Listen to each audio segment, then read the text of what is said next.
We had, obviously we had 2 weeks off, and it's nice to be back. Yes. I had some really, really bad news. The first Monday was 2 weeks ago. Today, my father passed away after a long bout with, that's weird, a long bout with illness, passed away peacefully. Oh gosh, such a fascinating man. Such a fascinating man. Let me just say that we have been blessed. Yes. You have been blessed more because you knew him your full life. I did. I only got to know my father-in-law for 31 years, but they were the best 31 years of my life. I can honestly say that I will miss him every day for the rest of my life, as I know you will, as our children will. He was the greatest person I've ever known. And he really is so symbolic of everything you are. Yeah. And all the good stuff. All the truly, good stuff. Every good thing it's that funny, you are. I used to make a joke about my dad. If you asked him what time it was, he would tell you how to build a watch. Yeah. And so, there was a lot of lectures, and I learned so much. And if he was fixing something in the house, he'd make me watch him do it. And I didn't know at the time why he was doing that, because now at the house, I'm able to at least do half the stuff that he does at our house. You do everything the way he did it. But they can fix everything with a toothpick.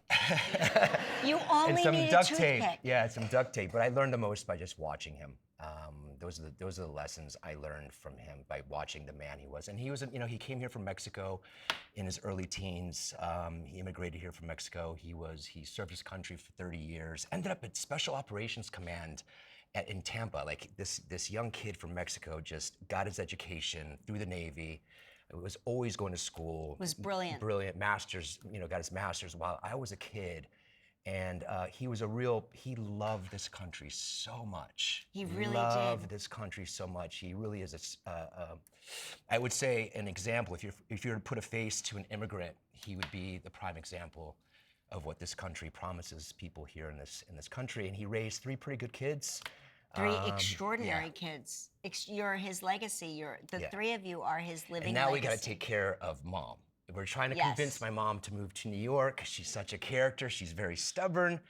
I don't know. What do you think? Like a cooking segment here on Fridays with Camila? Yeah, cooking with Camila on Fridays. Cooking with Camila on Fridays. Put her to work. You know what? Put her to work.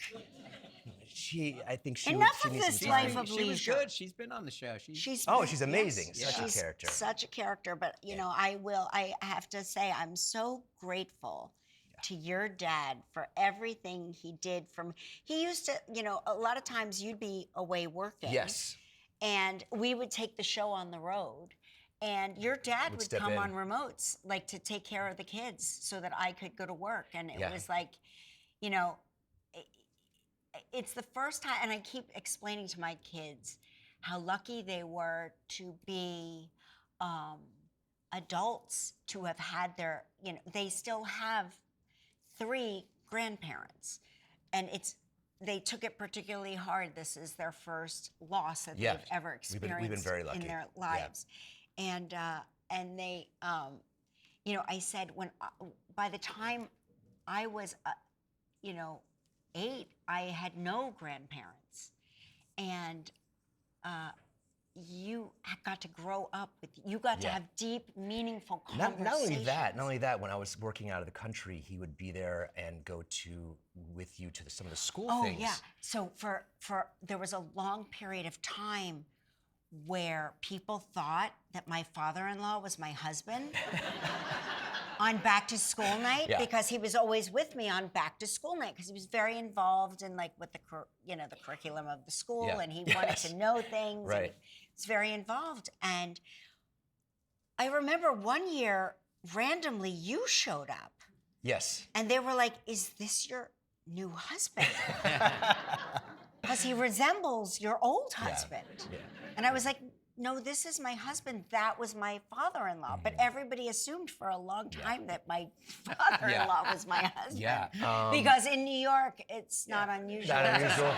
It's pretty common. It's pretty common. Like, he was the average age range of all the jazz. And so while this was happening, I was able to thankfully get down there and say goodbye and do all that stuff. But we were in the middle of rehearsal for my play, and I think, and we're up and running now, Fallen Angels at the Roundabout Theater. Go see it.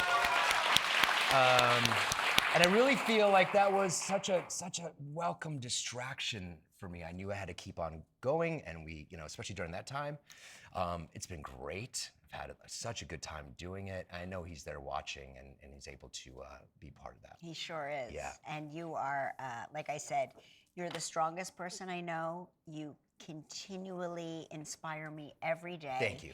And all of the good things that I love about you, I loved those same things about your dad. Thank you. Really. So Thank you. I just want to say thank you, Dad, for everything you gave to us.